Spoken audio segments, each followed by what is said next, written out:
But I grew up in a rough neighborhood in rough conditions, and I got into a lot of trouble growing up. I was the kid that nobody really wanted to be around because I was too rough. I was the knucklehead kid that didn't want to listen to what people could tell me. You couldn't tell me anything. So what ended up happening is I ended up getting myself shipped off to relatives that lived here in North Carolina.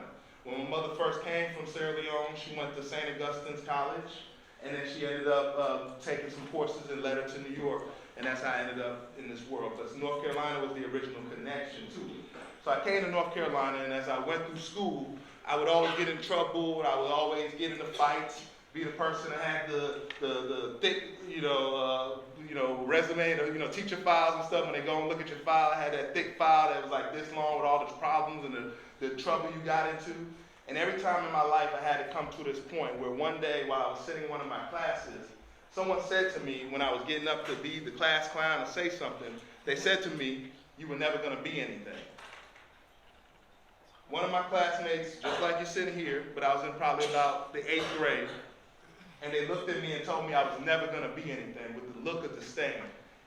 And for the first time, instead of cursing at that person or yelling at them, I actually did something that was very unique.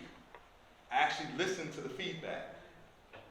I actually thought to myself, well, with what I'm doing and the trouble I always get into, am I not going to be anything? Am I on this chart or this course for incarceration because nobody can settle me down?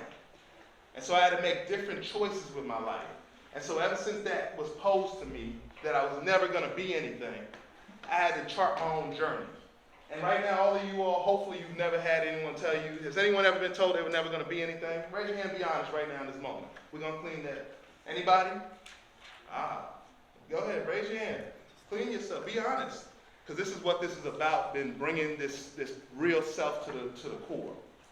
The more honest you can be with yourself, the more authentic you can be with yourself, it's much easier to exist in the world in that kind of breathe, in that ability to breathe freely, to speak freely, be who you are, be from where you're from, and bring all of that education, bring all of those experiences to new dynamic situations that need you, the unique self that you are.